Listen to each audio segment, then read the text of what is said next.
Assalamualaikum warahmatullahi wabarakatuh. Selamat siang. Perkenalkan, nama saya Fariza Yulia Kartikasari. Saya dari Prodi S1 Gizi Universitas Muhammadiyah Kudus. Hari ini saya akan melakukan real teaching untuk kegiatan pelatihan pekerti 2 di Universitas Bengkulu tahun 2023. Terima kasih. Berikut video real teaching untuk mata kuliah gizi dalam daur kehidupan dengan bab gizi pada balita. Oke. Bismillahirrahmanirrahim. Ya, sebelum perkuliahan dimulai, saya akan pantun terlebih dahulu ya. Oke, siang-siang mahasiswa praktikum. Praktikumnya sesuai dengan kurikulum. Saya ucapkan Assalamualaikum, sambutlah siang dengan tersenyum. Ya, selamat siang semuanya. Sebelum kita mulai perkuliahan hari ini, kita berdoa menurut agama dan kepercayaan masing-masing. Berdoa dimulai.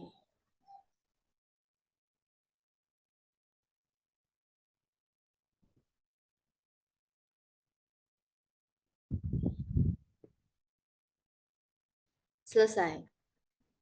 Ya. Gimana kabarnya? Sehat? Alhamdulillah. Alhamdulillah sehat, Bu. Meskipun siang-siang kita kuliah harus tetap semangat ya. Jangan mengantuk. Oke, sebelum kita mulai saya mau absensi terlebih dahulu. Nanti jawab hadir ya. Mbak Alingga hadir? Hadir, Bu. Mbak Fitria hadir? Hadir, Bu. Mbak Nadia hadir? Hadir, Bu. Mbak Safala hadir? Hadir, Bu. Hadir, Bu. Hadir, Bu. Mbak Imas hadir? Mbak Ines? Hadir, Bu. Mbak Sabita? Kapan ini ya, Bu ya? Bisa dimatikan dulu ya, di-mute dulu ya yang tidak disebutkan namanya. Mbak Sabita hadir? Hadir. Hadir, Bu. Mbak Maya hadir? Hadir, Bu. Iki macet pas geser. Sini. Minta tolong di-mute ya. Oke, semuanya pada hadir ya. Ya, hari ini kita akan kuliah tentang gizi pada balita ya. Jadi gizi dalam daur kehidupan di kelompok balita.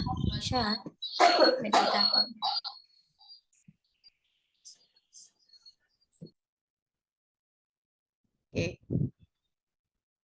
Nah, untuk materi yang akan saya sampaikan pada hari ini, jadi nanti ada fisiologis balita, peranan gizi balita, MPASI balita, dan juga masalah gizi yang sering terjadi pada balita. Nah, sebelum masuk ke materi utama ya, saya akan mau tanya ke kalian semuanya.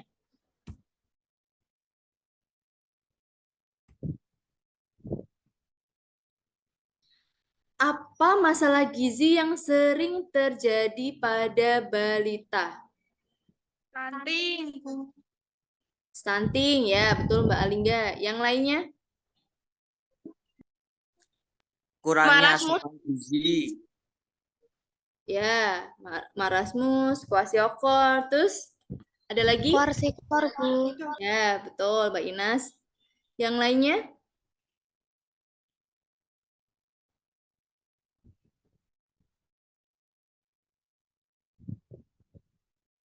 KEP, Bu. KEP, oke.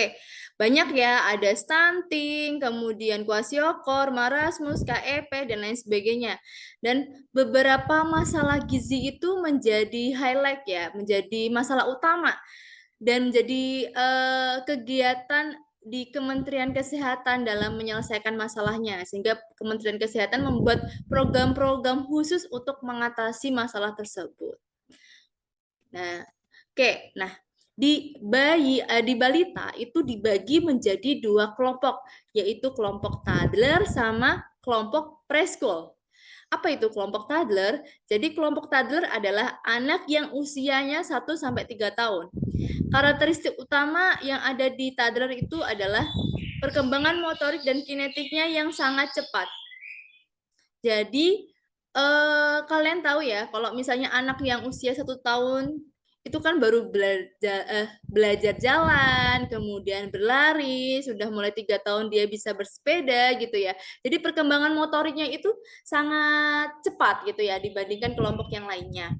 Sementara itu, untuk kelompok preschool yang usia 3 sampai 5 tahun, karakteristik yang utama yaitu peningkatan di kemampuan bahasa dan mulai bisa mengendalikan perilaku. Ya. Kalau anak preschool itu kan sudah mulai ya, ada yang sudah disekolahkan di PAUD gitu atau sekolah di KB ya. Dia yang dulunya pas awal-awal itu baru bisa ngomong mama, papa, nenek gitu ya. Tapi kalau sudah usia 3 tahun, sudah mulai masuk ke preschool itu dia sudah bisa mengungkapkan berkata satu kalimat full gitu. Misalnya saya mau makan gitu, aku mau makan, aku mau itu gitu ya. Jadi kemampuan bahasanya itu meningkat pesat dibanding sebelumnya. Oke. Nah, fisiologis apa nih yang terjadi pada kelompok balita? Nah, yang pertama ada berat badan, tinggi badan, status gizi, dan juga nafsu makan. Untuk kelompok balita sendiri ya, untuk kelompok toddler itu terjadi peningkatan berat badan 0,23 kg per bulan dan tinggi badan 1 cm per bulan. Sedangkan kelompok preschool terjadi peningkatan berat badan 2 kg per tahun dan tinggi badan 7 cm per tahun. Beda ya peningkatannya ya. Jadi semakin usianya meningkat, maka peningkatan berat badannya itu semakin menurun. Ada yang tahu kenapa seperti itu? Ada yang tahu nggak? Kok bisa nih usia balita itu meningkat? Misalnya usia 1 tahun sama usia 2 tahun itu peningkatannya lebih banyak pada usia peningkatan berat badannya. Peningkatan berat badan per bulannya itu lebih banyak pada usia 1 tahun dibandingkan usia 2 tahun. Ada yang bisa menjawab nggak?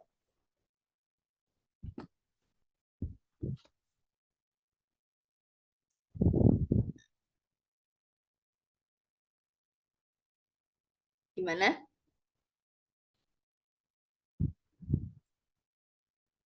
Mbak Nadia? Kenapa Iya, bisa Bu. berbeda? Kenapa peningkatannya itu berbeda? Ada yang tahu? Mbak Nadia bisa menjawab?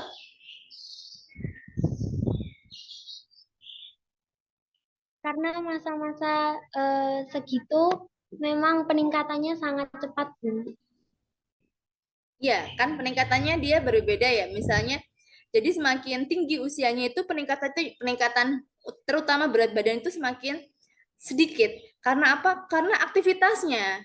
Coba anak yang balita masih usia 3 bulan kan dia cuma tidur, ASI, tidur, nangis gitu ya. Tapi kalau udah balita, udah 1 tahun, 2 tahun, 3 tahun, dia asik bermain, berlari, kemudian beraktivitas fisik, sehingga berat badannya itu peningkatannya ya, ini maksudnya peningkatan. Jadi misalnya 100 gram, 200 gram gitu ya, bukan berat badannya, cuman peningkatannya itu pasti akan lebih rendah ketika dia usianya sudah masuk ke preschool, sudah sekolah dan lain sebagainya karena aktivitas fisik.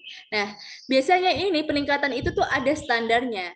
Kalian kan sudah tahu ya buku KMS ya, buku Pink yang kemarin juga sudah pernah dijelaskan di mata kuliah PSG ya, penilaian status gizi terkait tentang standar ada gambar grafik ya.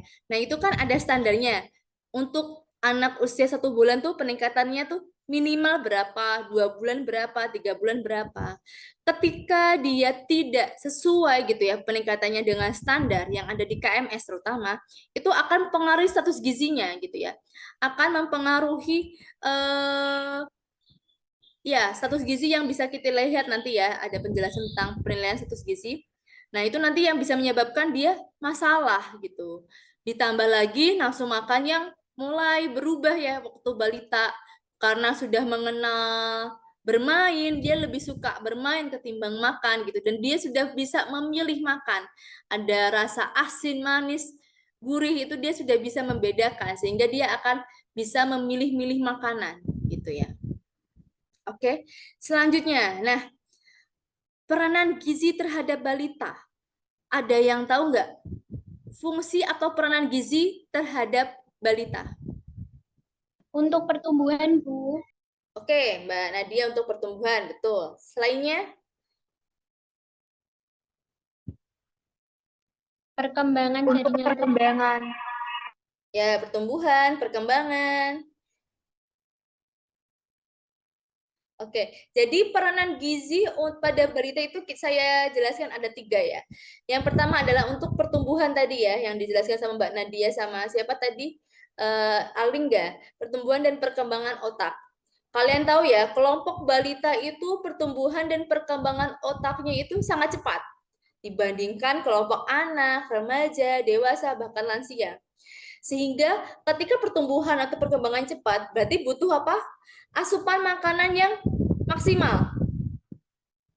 Berarti butuh asupan makanan yang maksimal sehingga gizi menjadi poin penting dalam pertumbuhan dan perkembangan pada balita. Selain itu, peranan gizi juga digunakan untuk kebutuhan metabolisme basal. Ada yang tahu nggak di sini metabolisme basal itu apa?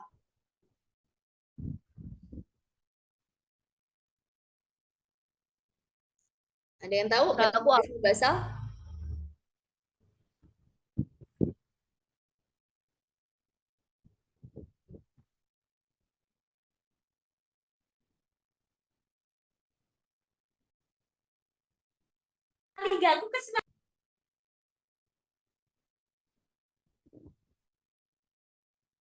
Gimana? Ada yang tahu nggak metabolisme basal? Sudah pernah dijelaskan kan dulu?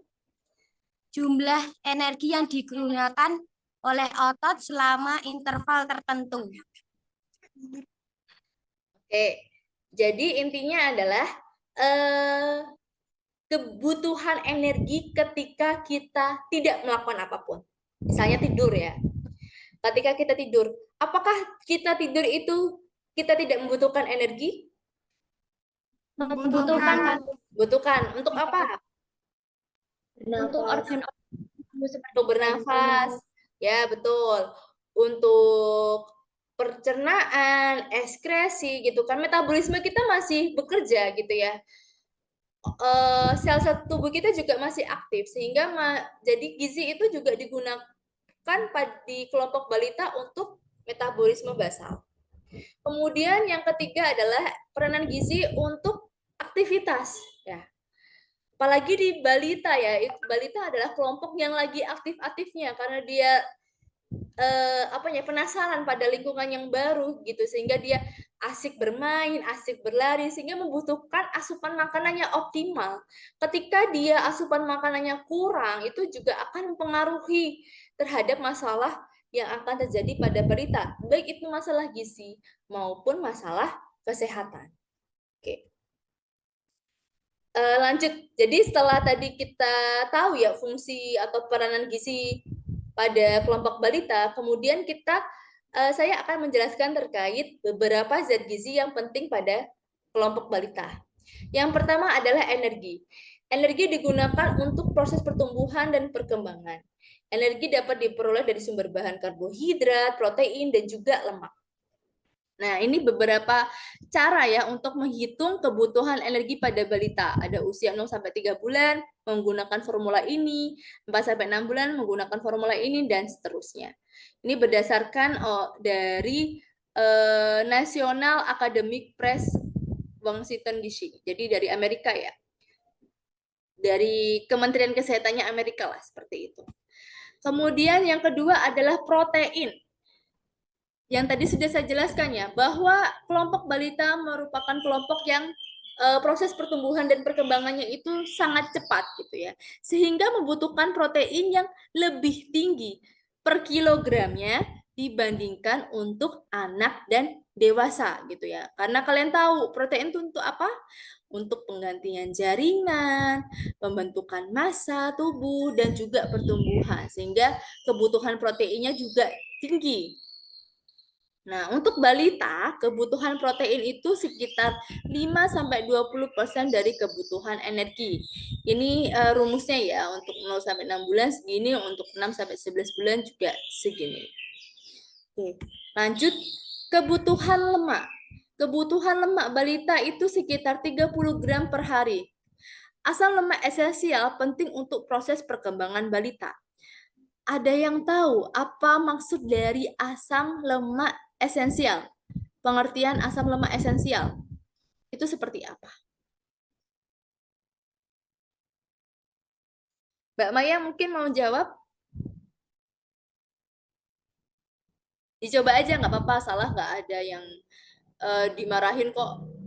Kita belajar bersama-sama ya. Nanti mungkin kalau misalnya ada teman yang salah, bisa kita benarkan bersama-sama. Coba ada yang mau Mbak menjawab apa arti asam lemak esensial? Asam lemak yang tidak bisa dibuat oleh tubuh sendiri, Bu. Ya, betul. Dia tidak bisa dibuat oleh tubuh sendiri, sehingga dia dibutuhkan, didapatkan dari siapa? Dari apa?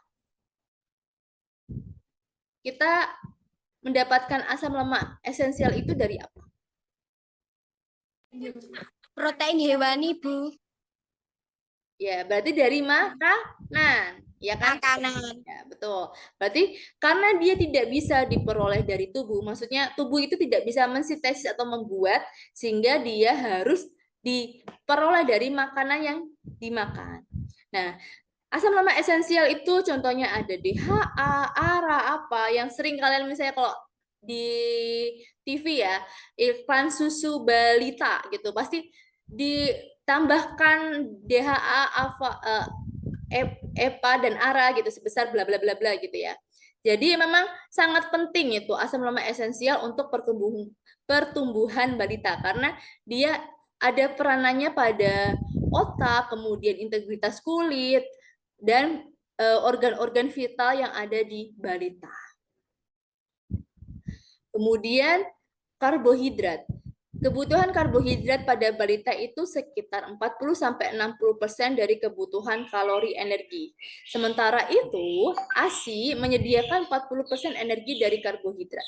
Nah, kalau kita belajar tentang karbohidrat pasti tidak asing dengan serat ya. Serat kan salah satu jenis karbohidrat, yaitu karbohidrat yang kompleks. Nah, untuk balita itu berbeda dengan serat pada balita maksudnya. Kebutuhan serat pada balita itu berbeda dengan kebutuhan serat pada dewasa. Karena apa? Jadi kalau balita itu serat itu tidak begitu penting. Malah dia ketika asupannya terlalu banyak serat, balita tersebut bisa menyebabkan sembelit gitu ya. Berbeda dengan dewasa. Kalau dewasa itu kan membutuhkan serat ya, sehingga dia lancar pencernaannya. Tapi kalau balita tidak.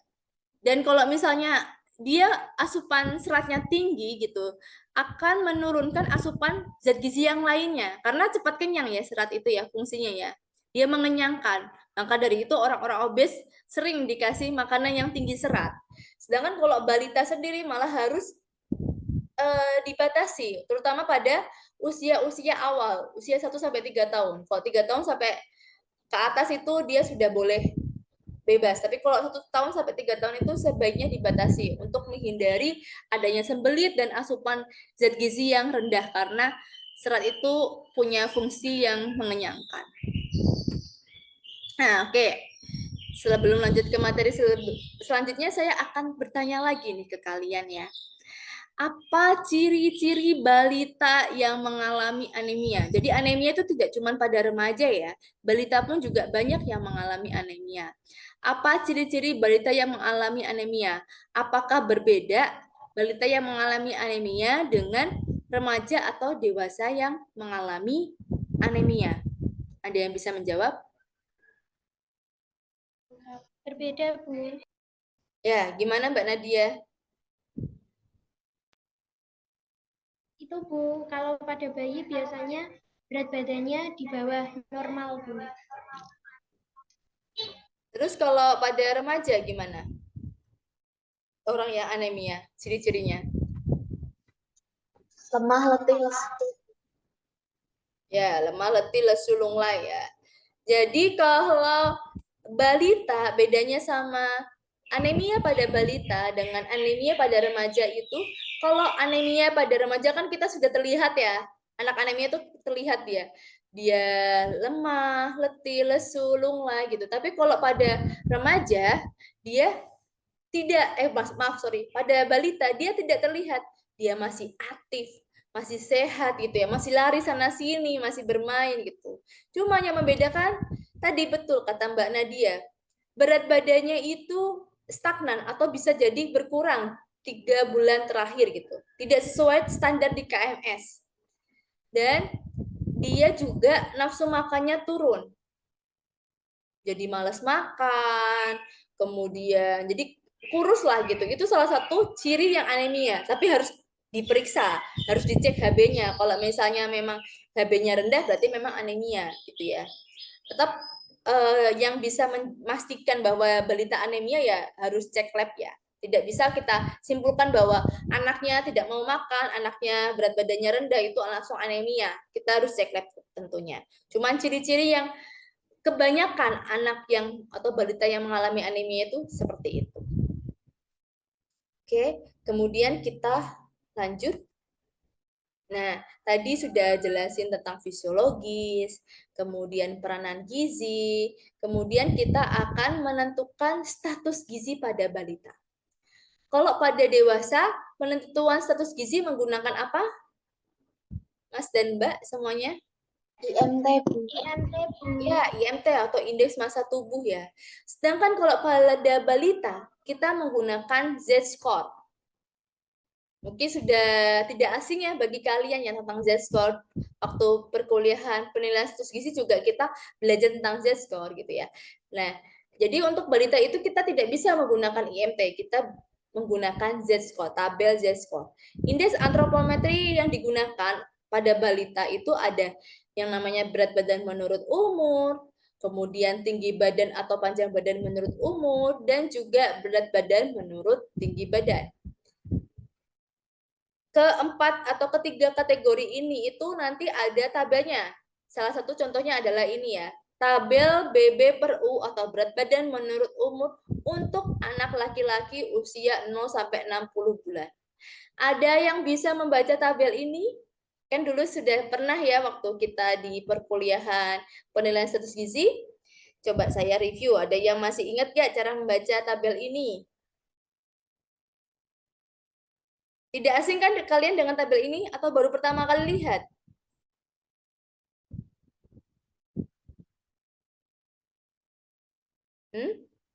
Kok tidak ada yang menjawab?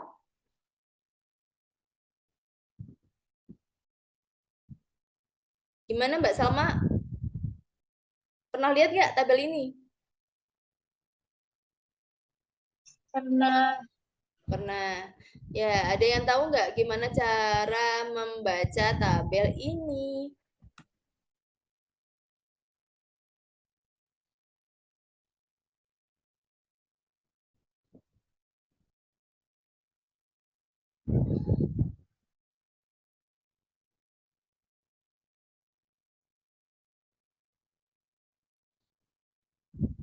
Belum ya, lupa ya. Oke, saya jelaskan lagi ya. Jadi, misalnya nih ada kasus anak usia 12 bulan atau 1 tahun ya di sini. Anak usia 12 bulan, ketika berat badannya itu 9,4, dia termasuk kategori berat badan status gizinya apa? Normalkah, kurangkah, lebihkah, atau sangat kurang, atau sangat lebih? Ketika anak usia 12 bulan,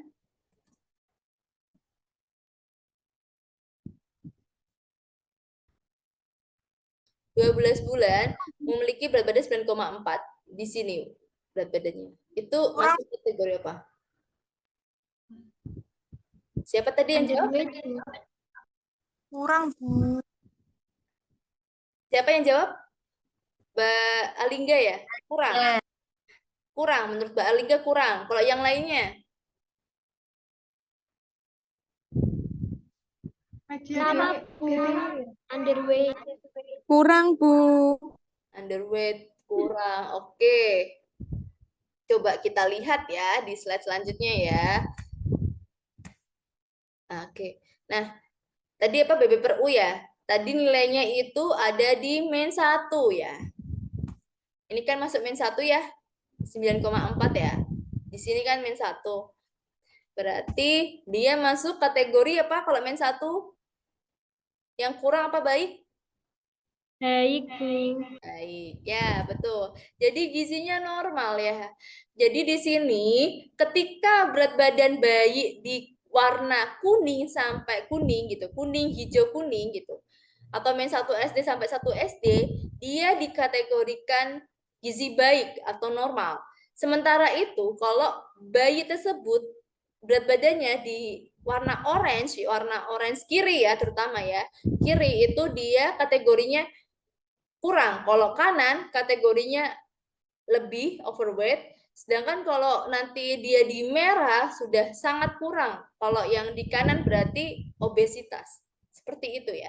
Gampangnya seperti itu. Kita hafalin warnanya aja, nggak usah kalau min satu kadang kita lupa ya. Tapi kalau warna kan lebih gampang diingat. Jadi kalau kuning sampai kuning itu dia normal, orange sama orange itu dia kurang ataupun lebih kalau kanan. Kalau merah itu yang lebih sangat kurang atau sangat lebih. Nah, ini adalah kategori yang indikator tadi yang saya sudah jelaskan. Berat badan itu ada gizi buruk, gizi kurang, gizi baik, tergantung dari nilai Z-score-nya, kategorinya. Kemudian panjang badan juga sama, ada yang sangat pendek, normal, dan tinggi. Nah, tadi yang waktu kita bahas di awal masalah gizi yang sering terjadi pada balita adalah stunting. Berarti indikator yang digunakan untuk menentukan status gizi apa? Kalau indikator stunting?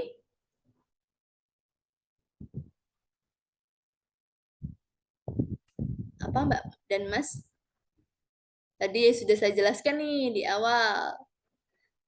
Indikator untuk mengetahui bahwa bayi tersebut stunting atau tidak itu masuk ke dalam indeks BB per UK, TB per UK, BB per BB, atau IMT per U. Masuk yang mana? Dan menurut umur, Bu. Apa? Mbak Lingga? Berat badan menurut umur, Bu. Stunting loh. Ya, menurut Mbak Lingga berat badan menurut umur. Yang lainnya, ada punya pendapat berbeda enggak? Semua indikator, Bu. Semua indikator, kata Mbak Nadia. Ada lagi yang mau berpendapat?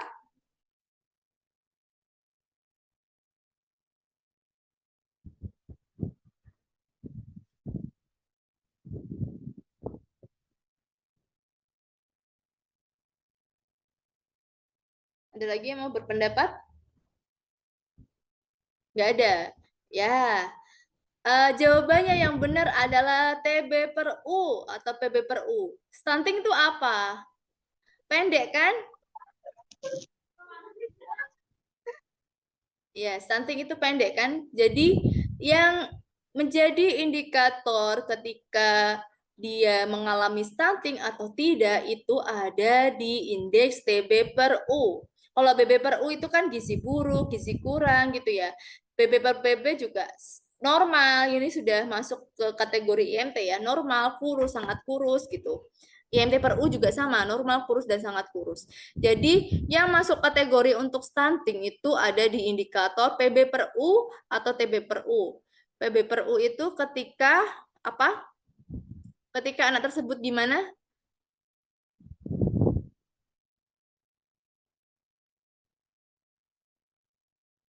Ada yang tahu PB per U tuh gimana? Kapan dia diukur panjang badannya, kapan dia diukur tinggi badannya?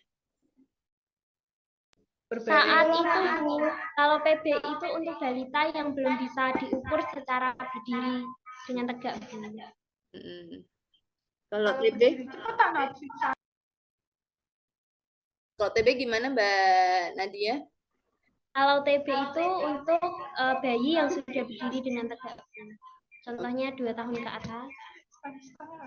Ya, betul. Jadi kalau PB itu kalau balitanya itu masih belum bisa berdiri, maka kita ukur panjangnya, bukan tingginya. Sedangkan kalau tinggi itu sudah berdiri. Alat ukurnya juga berbeda ya. Oke, kemudian kita lanjut ke materi MPASI.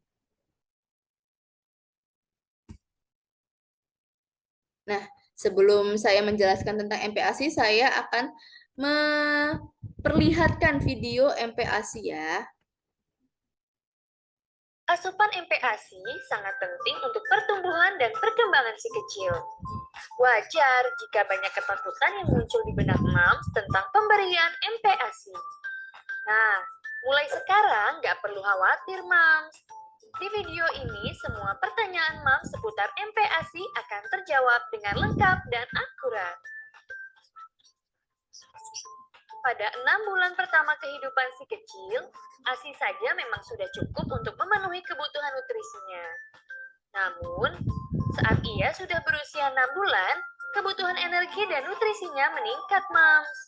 Sekedar ASI saja sudah tidak lagi bisa mencukupi kebutuhannya. Oleh sebab itu, sejak usia 6 bulan, si kecil membutuhkan makanan pendamping ASI atau yang biasa kita sebut sebagai MPASI. Jika moms terlalu lambat memberikan MPASI kepada si kecil, risikonya dapat menghambat pertumbuhan si kecil, menyebabkan kekurangan zat besi, menghambat fungsi oromotor, sehingga si kecil jadi sering mengeluarkan air liur dan sulit mengunyah. Moms juga perlu tahu risikonya jika si kecil terlalu cepat diberikan MPASI. Memberikan MPASI terlalu dini bisa menyebabkan diare atau konstipasi, meningkatkan risiko obesitas, dan meningkatkan risiko alergi makanan. MPASI idealnya diberikan di usia 6 bulan. Namun, mungkin moms pernah lihat ada anak yang diberikan MPASI di usia 4 atau 5 bulan. Apakah hal tersebut berbahaya? Jika si kecil sudah menunjukkan tanda-tanda sudah siap MPASI, maka dokter bisa saja merekomendasikan MPASI diberikan lebih dini. MPASI paling cepat bisa diberikan saat bayi berusia 4 bulan. Namun, moms harus konsultasi dan mendapatkan rekomendasi dari dokter dulu ya. Apa aja sih tanda si kecil sudah siap MPASI? Pertama, ia sudah bisa duduk dengan leher tegak dan bisa mengangkat kepalanya sendiri tanpa memerlukan bantuan. Kemudian, ia terlihat sudah tertarik dengan makanan dan berusaha meraih makanan yang ada di hadapannya. Tanda lainnya adalah ia seperti enggak kenyang-kenyang, moms. Masih gelisah meskipun sudah diberikan ASI. Mungkin moms pernah dengar kalau bayi harus diberikan menu tunggal di awal masa MPASI untuk mendeteksi adanya alergi atau tidak. Hal tersebut tidak benar, moms. WHO tidak pernah mengeluarkan rekomendasi menu tunggal. Baik WHO maupun IDAI menyebutkan bahwa sejak awal MPASI, bayi harus diberikan makanan beragam yang mengandung karbohidrat, protein hewani, lemak, vitamin, dan mineral. Banyak persepsi keliru bahwa MPASI instan atau komersial itu tidak sehat. Nah, perlu diluruskan nih, moms. MPASI instan gak kalah baiknya dengan MPASI buatan sendiri. MPASI instan dibuat berdasarkan standar keamanan Lembaga Kesehatan Dunia atau WHO. MPASI instan mengandung zat pengawet, tapi zat pengawet yang digunakan aman untuk bayi, jadi moms tidak perlu khawatir. Dalam hal gizi, MPASI instan umumnya sudah ditambahkan mikronutrisi seperti zat besi, vitamin, dan mineral lainnya. Jadi, MPASI instan instan mengandung gizi lengkap dan memenuhi kebutuhan si kecil. Jadi, Moms, MPASI buatan sendiri tetap menjadi pilihan utama, namun juga bisa diselingi dengan pemberian MPASI instan. Bagaimana cara mempersiapkan dan menyimpan MPASI buatan sendiri? 1. Pastikan tangan Moms dan peralatan yang akan digunakan bersih. 2. Gunakan ulekan dan saringan kawat ataupun blender untuk menghaluskan makanan. 3. Supaya lebih praktis, Moms bisa membuat MPASI dalam jumlah lebih dan disimpan di freezer loh. MPASI beku bisa dihangatkan saat tiba si kecil makan. 4. Jika ada sisa makanan, jangan ditaruh kembali ke freezer ya Moms, sehingga saat menakar, secukupnya saja sesuai porsi makanan si kecil. Ada beberapa tahapan tekstur MPASI. Usia 6-9 bulan. 1. Puri atau saring, yaitu makanan yang dihaluskan hingga menjadi bubur kental. 2. Mash atau lumat, makanan yang dilumatkan hingga halus. Usia 9-12 bulan. 1. Mince atau cincang halus, makanan yang dicincang halus. 2. Chop atau cincang kasar, makanan yang dicincang kasar. 3. Finger foods, yaitu makanan yang bisa dipegang si kecil. Usia 1 tahun ke atas, makanan keluarga yang hanya dihaluskan seperlunya. Kapan harus menaikkan tekstur? Tiap anak berbeda ya, Moms. Jadi jangan dipaksakan juga bahwa usia segini sudah harus makan tekstur begini. Sesuaikan saja dengan kondisi anak. Ketika akan menaikkan tekstur, sangat tidak disarankan untuk langsung mengganti seluruh tekstur makanan lama menjadi tekstur baru. Lakukan dengan mencampur tekstur lama dengan sebagian tekstur baru. Misalnya di usia 7 bulan, 75% bubur saring dan 25% bubur lumat. Dan kemudian bertahap dinaikkan teksturnya. Ada sejumlah hal penting lain tentang MPASI nih yang perlu Moms ketahui. 1. Telur, ikan, daging, dan ayam harus diberikan dalam keadaan benar-benar matang. 2. Pemberian jus buah tidak disarankan jika si kecil berusia di bawah 1 tahun. 3. Madu baru dapat diberikan jika si kecil berusia 1 tahun. 4.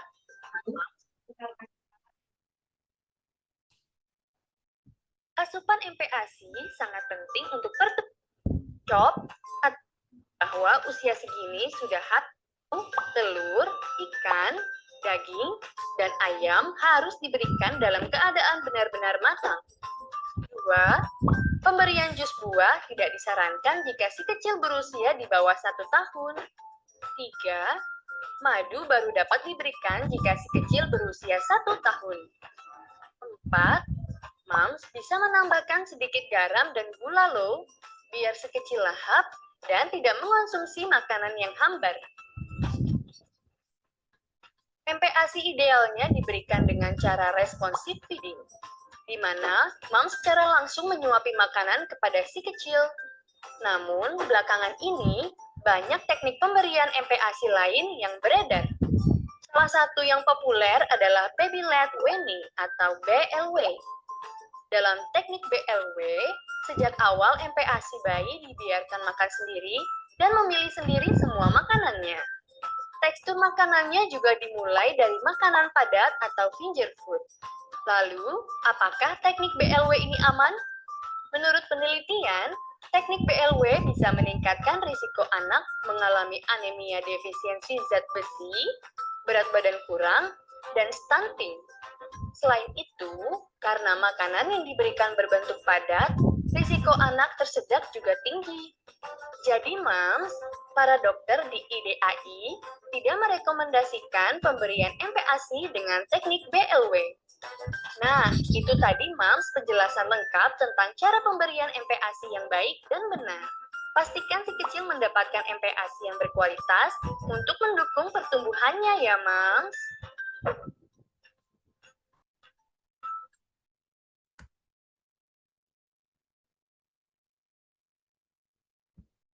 Ini terlihat merah ya di layar kalian ya?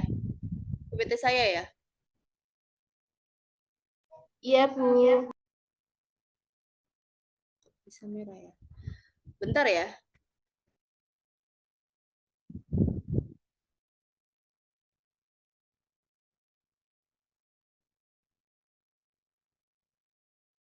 Saya share ulang lagi. Tadi ada kendala di laptopnya.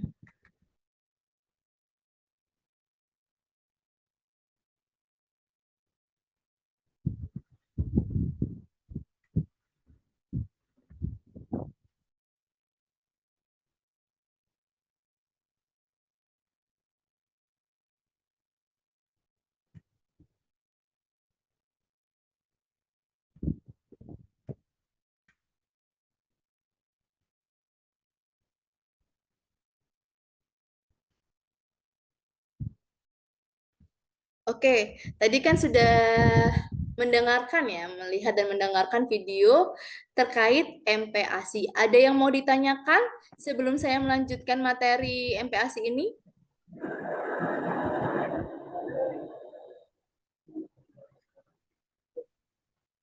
Ya, Mbak Nia, gimana? Ada Mbak Nia mau tanya?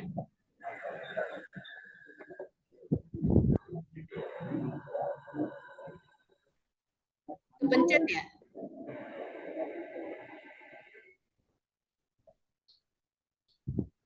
Saya mute dulu ya.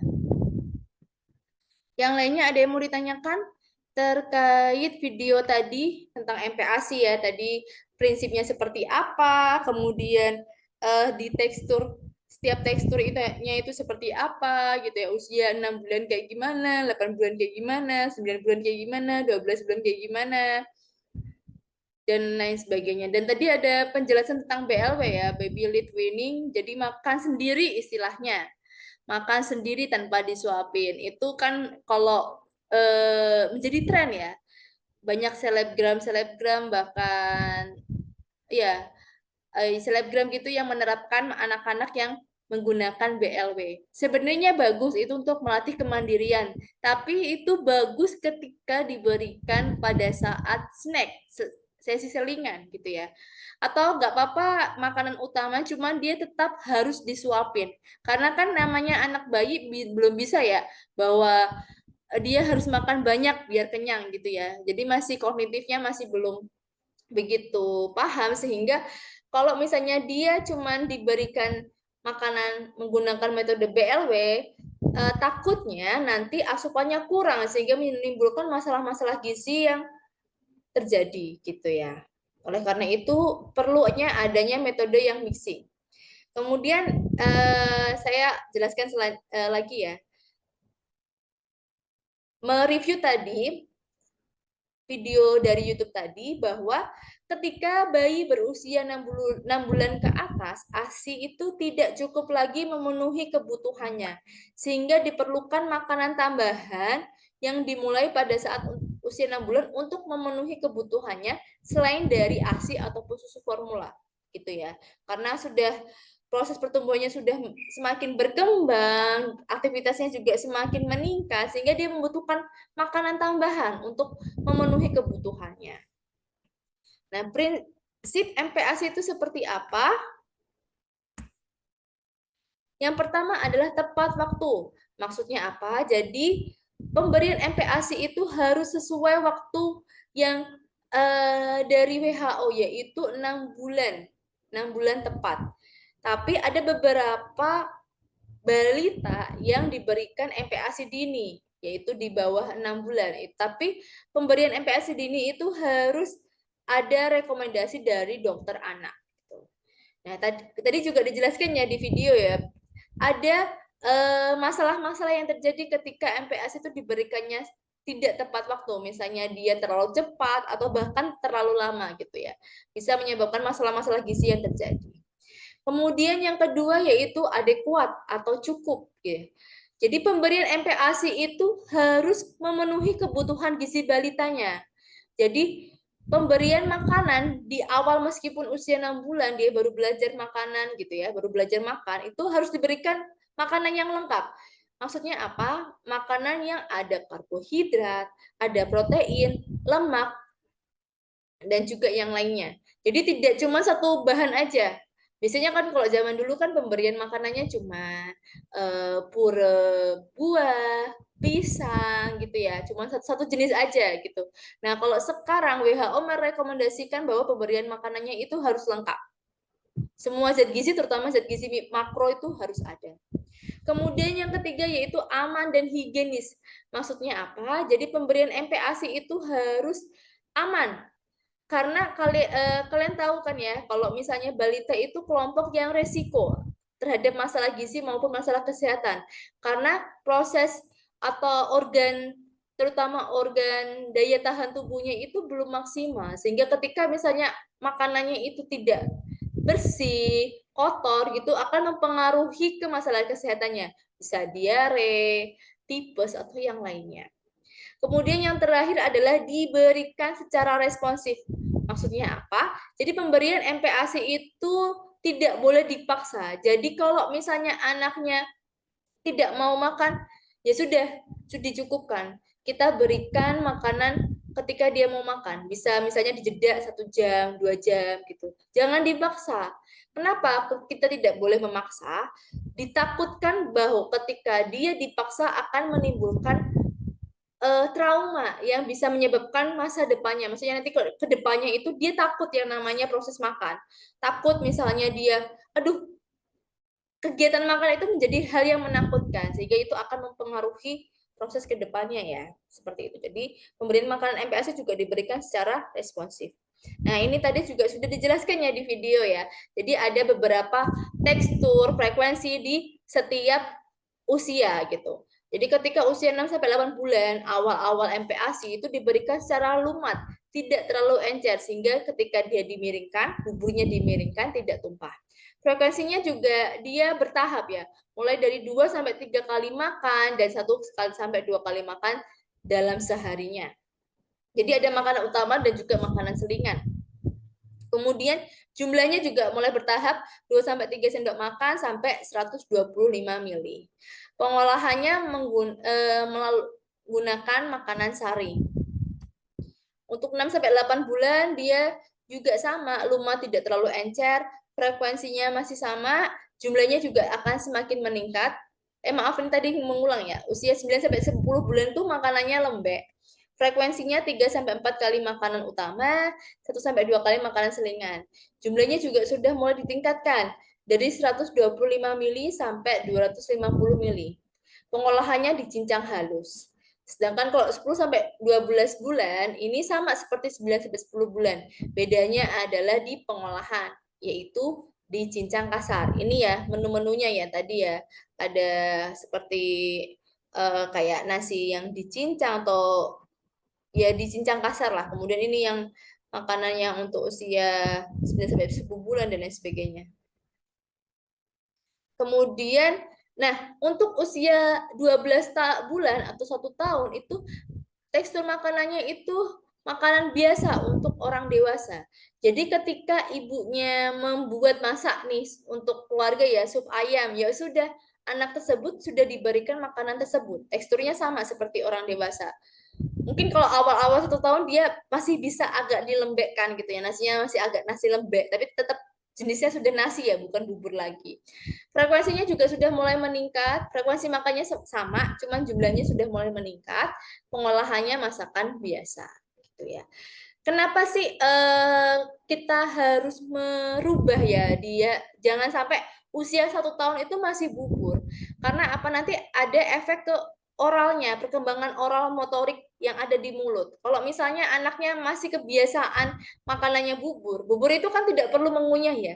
Jadi tidak ada otot-otot gigi itu yang bekerja. Sehingga efeknya apa? Mungkin keterlambatan dalam berbicara, mungkin keterlambatan giginya tumbuh dan lain sebagainya. Itu ketika teksturnya itu tidak meningkat gitu ya. Dan meningkatnya juga harus perlahan. Misalnya mulai dari makanan saring ke makanan yang lebih halus gitu ya. Itu juga setengah saring kemudian setengah halus gitu. Jadi jangan langsung berubah diganti gitu. Itu bisa menyebabkan kaget pada anak, dan efeknya juga bisa misalnya dia jadi sembelit atau bahkan diare. Seperti itu. Itu untuk MPASI-nya. Ada yang mau ditanyakan sebelum saya lanjut ke materi selanjutnya? Ada yang mau ditanyakan?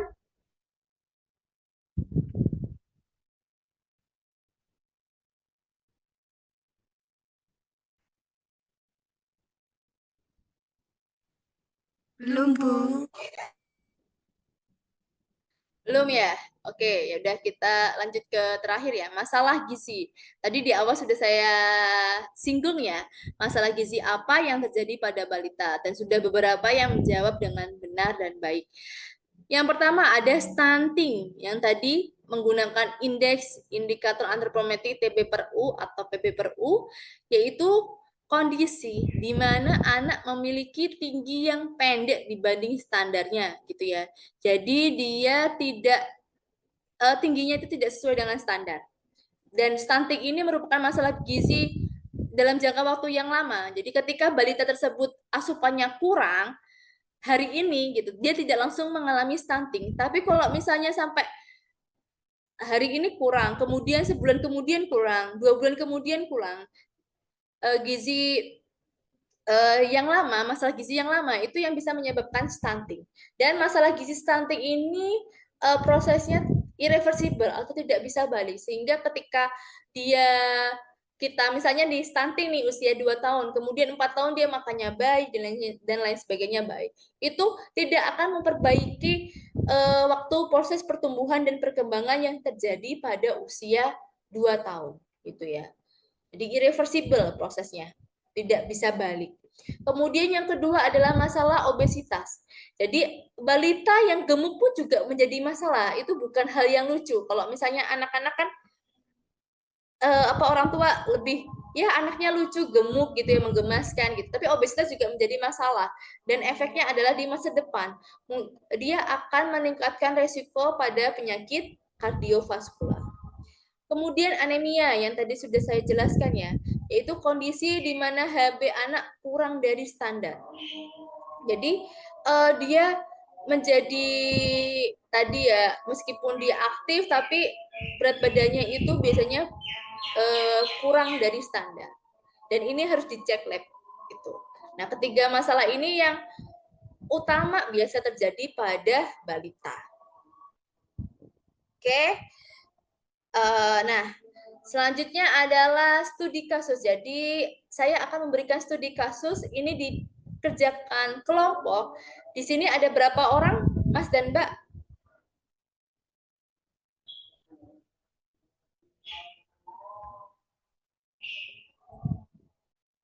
Yang 12, Bu, kurang lebih, Bu.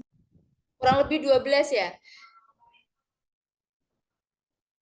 Oke, jadi nanti ini dibuat ada 3 kelompok ya. Nanti minta tolong dibagi. Si pennya siapa?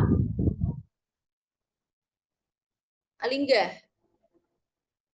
Alingga ya, Mbak Alingga. Jadi nanti tolong dibagi. Nah, saya jelaskan dulu untuk studi kasusnya. Jadi ada studi kasus nih. Seorang ibu pergi ke puskesmas membawa balita yang sedang sakit. Ketika diperiksa, balita tersebut berat badannya tidak meningkat selama 3 bulan terakhir. Balita tersebut juga susah untuk makan dan suka jajanan yang manis. Setelah diperiksa, kadar HB balita tersebut 9 mm Hg. Kemudian balita tersebut diminta periksa ke poligizi dan coba buat masalah apa yang terjadi pada balita tersebut berdasarkan kasus di atas. Gitu ya. Kemudian apa yang harus ahli gizi berikan? Konseling apa yang harus ahli gizi berikan ke ibu yang punya balita tersebut? Jadi masalahnya apa? Kemudian bagaimana konselingnya gitu ya? Dia harus diberikan apa? Kemudian harus dicek apanya dan lain sebagainya. Itu dikerjakan kelompok ya. Dikumpulkan minggu depan, dipakai Word aja. Jadi tidak PPT tapi Word aja. Seperti itu di email saya ya, digabungkan dengan si pennya Mbak Alingga, nanti digabungkan antar kelompok, kemudian baru dikirim ke email saya. Seperti itu ya, minggu depan dikumpulkan. Oke. Tadi saya buka dengan pantun ya, sekarang saya tutup juga dengan pantun. Burung dara, burung cendrawasih bisa dicari dulu di Papua. Cukup sekian dan terima kasih, semoga bermanfaat untuk kita semuanya.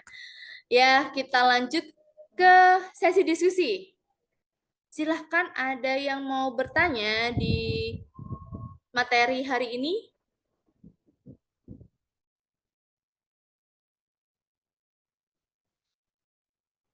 Waktu di awal kontrak sudah saya jelaskan ya bahwa perkuliahan itu nilai paling besar adalah keaktifan, kemudian tugas, dan untuk UTS dan UAS itu malah nilainya kecil ya. Jadi saya mohon untuk keaktifan Mbak dan Mas semuanya dalam bertanya. Ya, ada yang mau ditanyakan?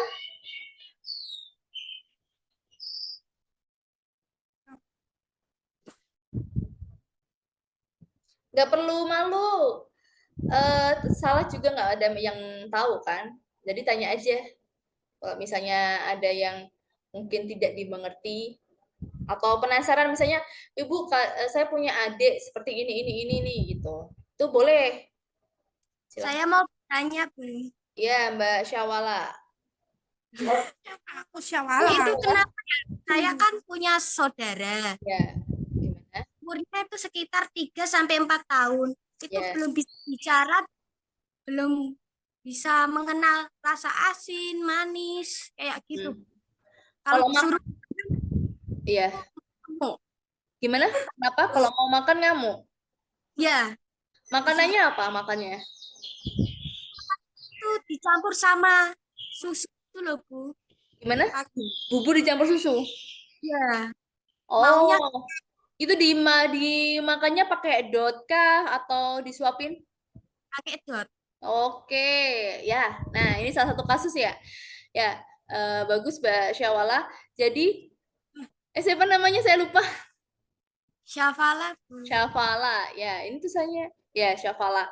Jadi, tadi ya sudah saya jelaskan di awal ya, bagaimana kalau anak itu tidak diperkenalkan tekstur ya. Udah dikasih bubur aja sampai 3 tahun ya, bahkan 3 tahun dikasih bubur dan dikasihnya melalui dot ya, tidak disuapin pakai sendok.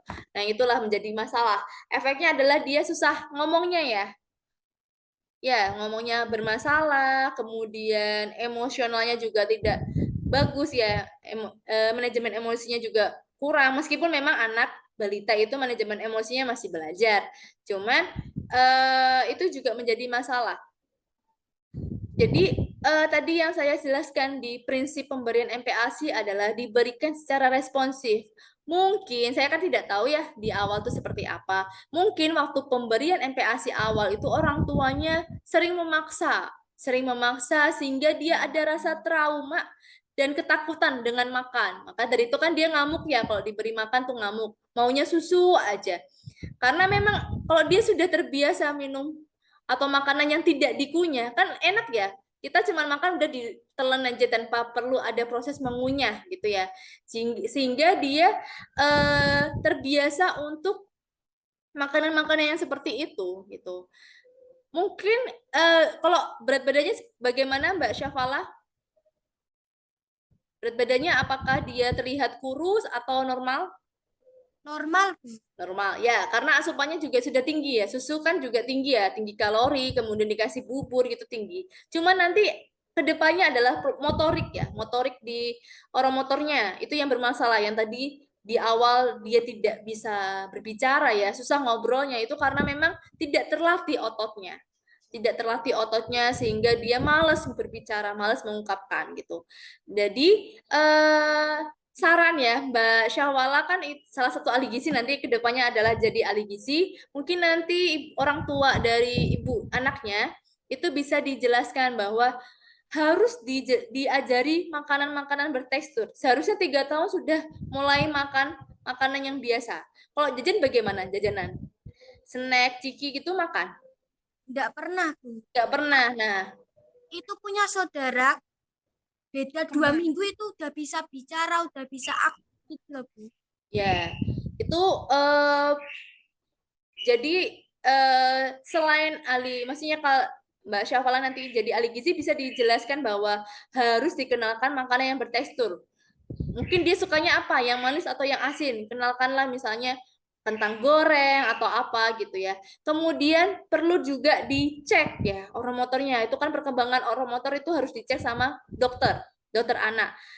Nanti ada treatment-treatment tertentu di selain gizi ya, treatment-treatment tertentu untuk memperbaiki oromotornya. Seperti itu.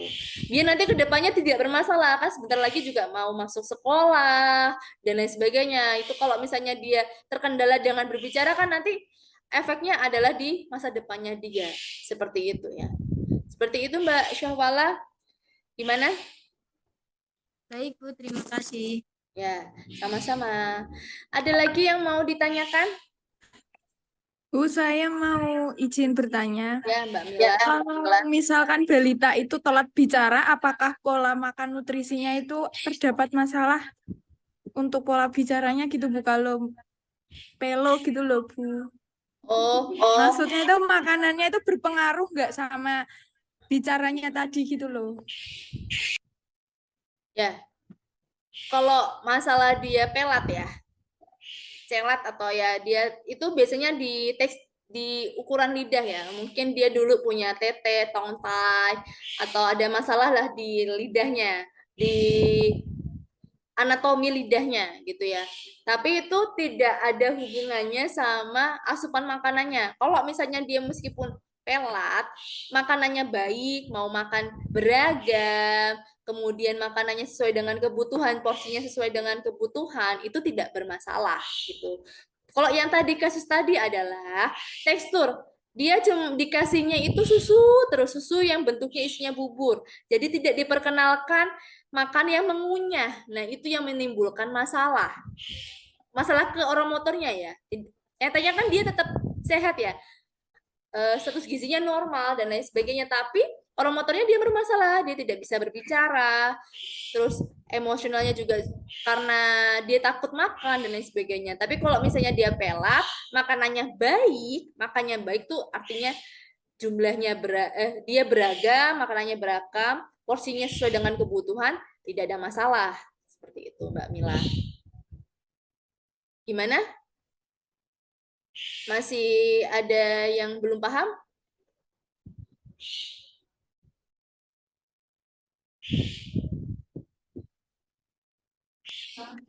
Terima kasih Bu Fariza. Ya, sama-sama.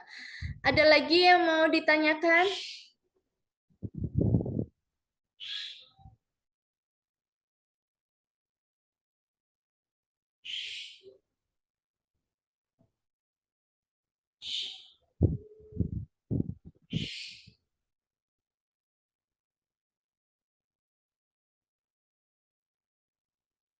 Oh iya, yang tadi sepertinya bisa dikerjakan terlebih dahulu ya, karena waktu kita masih panjang. Nanti kalau misalnya tidak cukup, baru kita buat tugas ya. Bisa dikerjakan kelompok. Tadi kelompoknya misalnya tidak bersama-sama bisa melalui WA ataupun yang lainnya. Kan cuma tinggal sebutkan masalah gizinya apa, terus konseling yang tepat untuk masalah yang terjadi pada kasus tersebut itu apa. Ya. Karena ini waktunya masih panjang ternyata. Ya, dikerjakan di Word. Jadi tadi ada berapa kelompok? Ada 4 kelompok ya.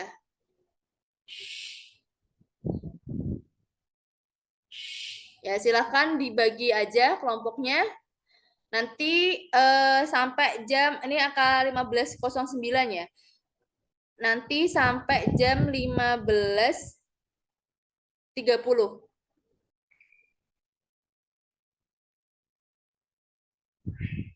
Ya, silahkan dikerjakan.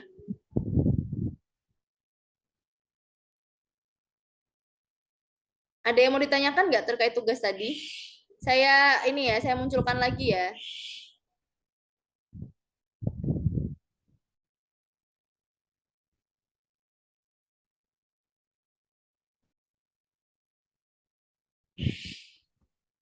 Nah, ini kasusnya. Terlihat? Halo? Iya, Bu, terlihat. Ya, Silahkan dikerjakan ya. Itu dikerjakan dalam bentuk Word. Word aja. Ya, Bu. Nanti saya tunjuk satu kelompok untuk mempresentasikan hasilnya. Ya.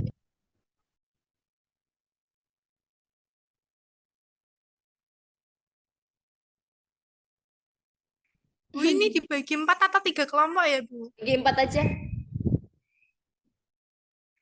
Baik, Bu. Iya.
Saya stop share-nya ya. Iya, Bu.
Bu Fariza,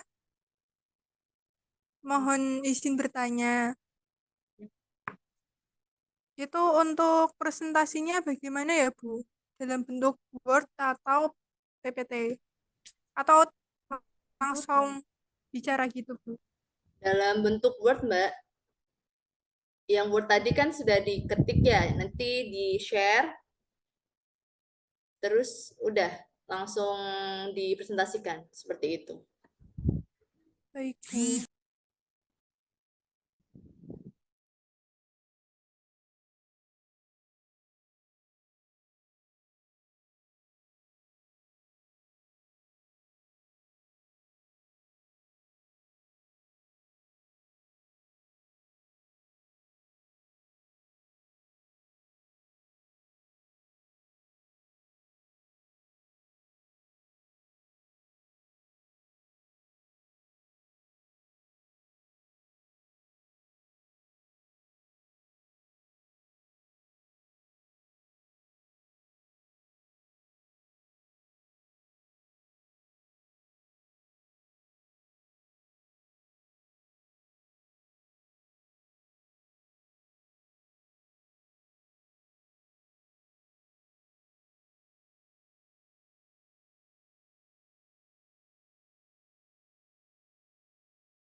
Oke, kita mulai ya.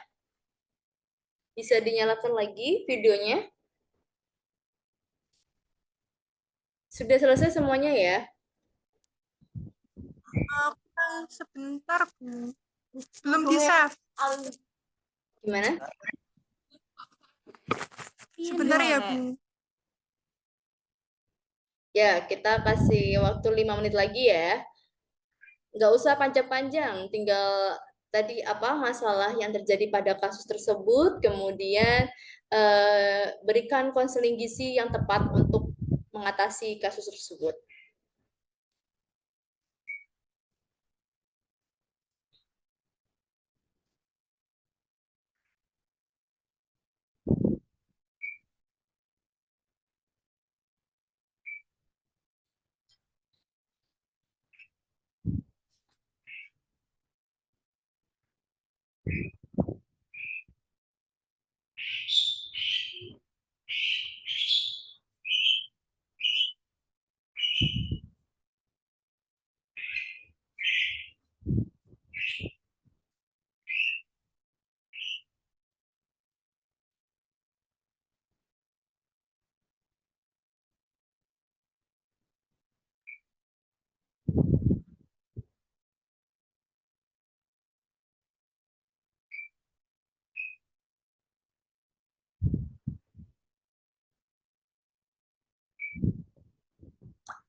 Oke, lanjut aja ya.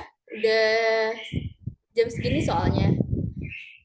Yang mau presentasi, untuk hari ini siapa? Sebelum saya tunjuk, ada yang bersedia untuk presentasi?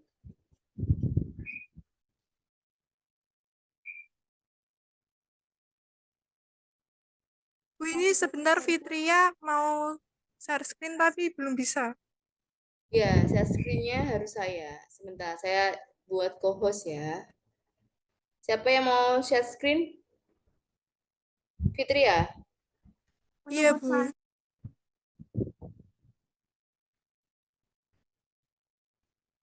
Ya, coba sekarang. Bisa share screen nggak, Fitri ya?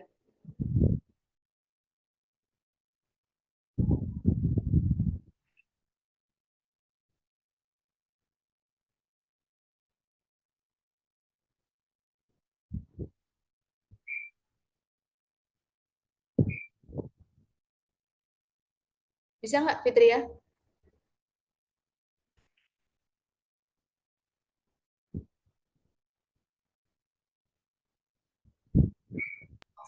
Maaf Bu, untuk belum apa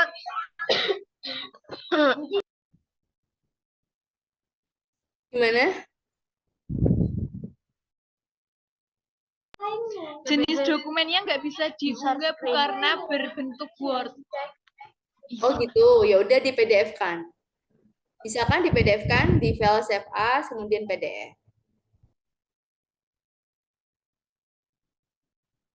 Iya, Bu, sebentar.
Sebentar ya Bu, sedang ada masalah di dokumennya. Bias kirim ke saya aja biar saya yang share atau kelompok yang lain ada yang mau presentasi soalnya udah waktunya udah mau mepet ya. Dokumennya hilang Bu, tulisannya. Yang lain aja, yang lain nggak apa-apa. Kelompok yang lain selain Fitria, kelompoknya Fitria ada kelompok yang lain yang mau presentasi.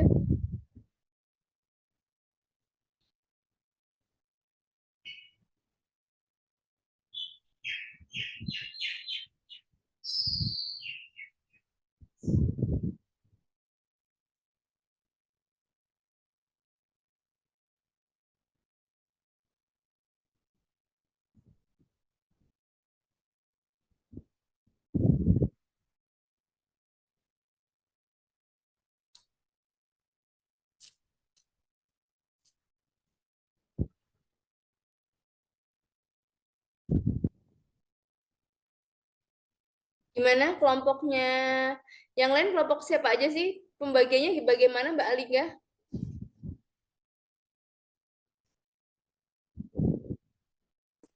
Gini, Bu, tadi saya urutkan absen gitu, Bu. Saya bagi tiga-tiga.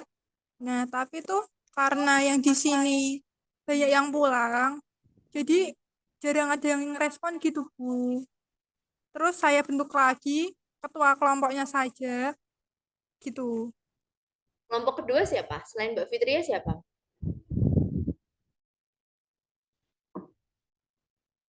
Mbak Fitria kelompok 1, Bu. Ya, kelompok kedua.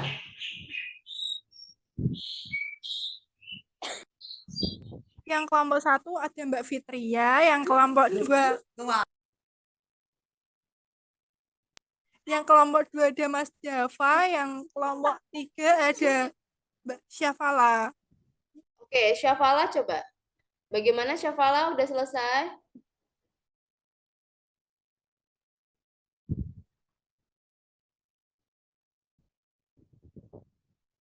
Atau Mbak Fitria nggak usah pakai share dokumen. Ini aja, langsung presentasi aja. Tadi masalahnya apa, kemudian konselingnya seperti apa. Seperti itu aja. Kalau misalnya memang tidak bisa share. Izin membaca soalnya terlebih dahulu ya, Bu. Ya.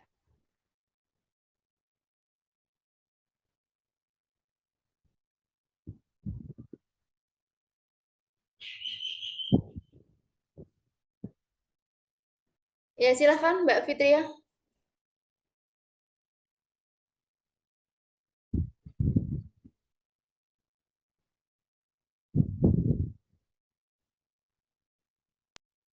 Assalamualaikum warahmatullahi wabarakatuh.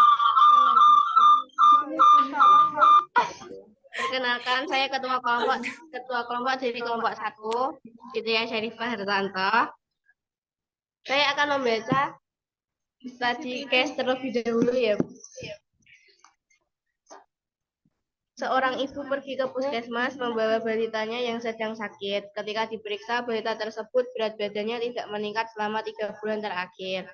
Balita tersebut juga susah untuk makan dan suka jajanan yang manis. Setelah diperiksa, kadar HB balita tersebut 9 mm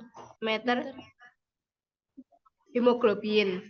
Kemudian balita tersebut diminta periksa ke poli gizi rumah sakit. Masalah apa yang terjadi pada balita tersebut? Apa yang harus ahli gizi berikan konseling ke ibu yang punya balita tersebut? Menurut saya, masalah yang terjadi itu terlalu kayak makan banyak makan jajanan yang manis, Bu. Maka dari itu balita tersebut mungkin menurun nafsu makannya dan juga tidak ada peningkatan selama 3 bulan. Tidak ada tidak ada monitoring dari ibunya untuk membatasi makanan atau jajanan manis tersebut. Dan juga mungkin untuk lingkungannya ya, Bu. Dan pola asuhnya. Mungkin menurut saya masalahnya itu. Dan untuk kadar HB-nya menurut saya itu normal, Bu. Oke. Terus konselingnya harusnya seperti apa? Konselingnya mungkin untuk ibunya harus membuat snack atau jajanan manis sendiri dengan membatasi gula perlahan-lahan dan juga memahami gaya makan anak tersebut.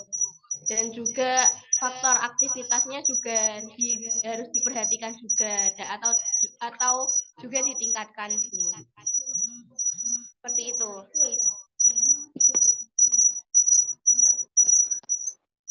Ya. Oke, Mbak Fitria, untuk kelompok lainnya ada yang mau menambahkan?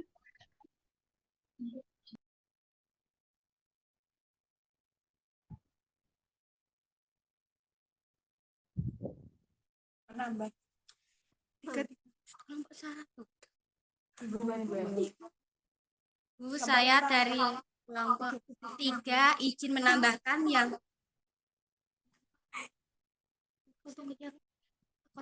untuk konseling pada ibunya. Masalah gizinya sama kah? Sama, Bu, masalahnya karena si balita suka mengkonsumsi makanan yang manis. Itu yang harus diberi tahu kepada ibu si balita, itu harus membatasi makanan yang manis, memperbanyak makanan yang berserat, menyajikan makanan yang sesuai dengan umur si balita itu, dan memahami gaya makanan anak. Oke. Atau sudah ditambahkan vitamin-vitamin. Ya, Atau menambahkan vitamin atau suplemen. Makanan. ya. Menambah buah-buahan, sayur-sayuran.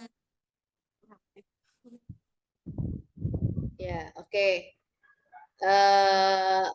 Nah, lanjut kelompok 2, bagaimana hasilnya? Silahkan.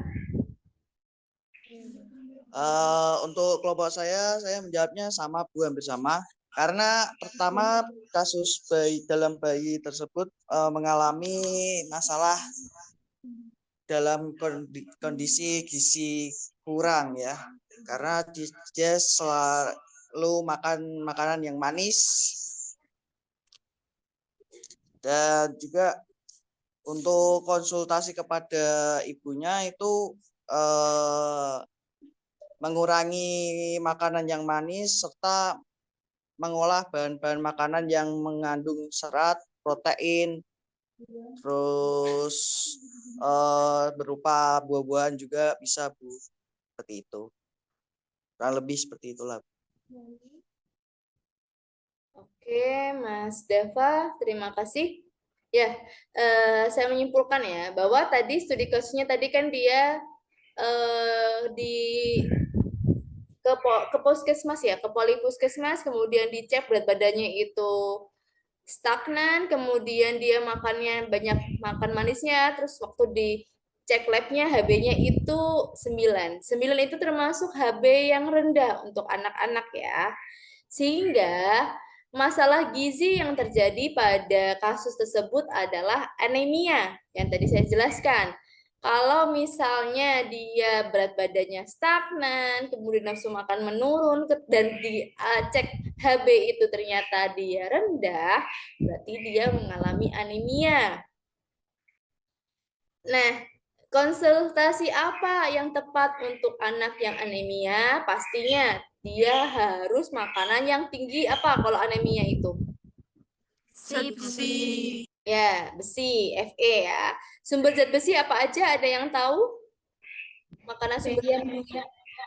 Sama biru. Apa makanan sumber zat besi? Sayur bayam. Sayur bayam. Kemudian apa? Sayuran yang mengandung yang berwarna hijau. Yang berwarna hijau. Selain itu, proteinnya daging sapi. Ya. Jadi hati, daging sapi, kemudian telur dan lain sebagainya ya. Yang protein hewani yang biasanya lebih mudah untuk diserap zat besinya dibandingkan yang sayuran seperti itu. Jadi konseling yang akan kalian berikan adalah beri penjelasan ke ibunya bahwa anaknya tersebut mengalami anemia, kemudian berikan makanan-makanan yang dia sumber zat besi dan makanan-makanan yang dapat menghambat penyerapan zat besi, misalnya teh, kemudian kalsium. Jadi ketika makan itu jangan sama minum teh atau makan daging jangan sama minum susu. Itu juga dapat menghambat penyerapan Fe-nya. Seperti itu. Kemudian bisa diberikan vitamin multivitamin Fe. Drop Fe gitu, vitamin Fe untuk menambahkan zat besi pada anak tersebut. Oke, mungkin itu saja untuk hari ini ya. Tadi sudah saya melihat kasus case tadinya juga sudah begitu bagus analisisnya, meskipun mungkin ada yang kurang tepat sedikit lah, mungkin tadi tidak dicek kadarnya itu kurang ataupun normal atau lebih gitu ya. Ya, semoga ilmu materi pada hari ini bermanfaat untuk kita semuanya. Kurang lebihnya saya mohon maaf. Wabillahi taufik wal hidayah. Wassalamualaikum warahmatullahi wabarakatuh. Waalaikumsalam warahmatullahi wabarakatuh.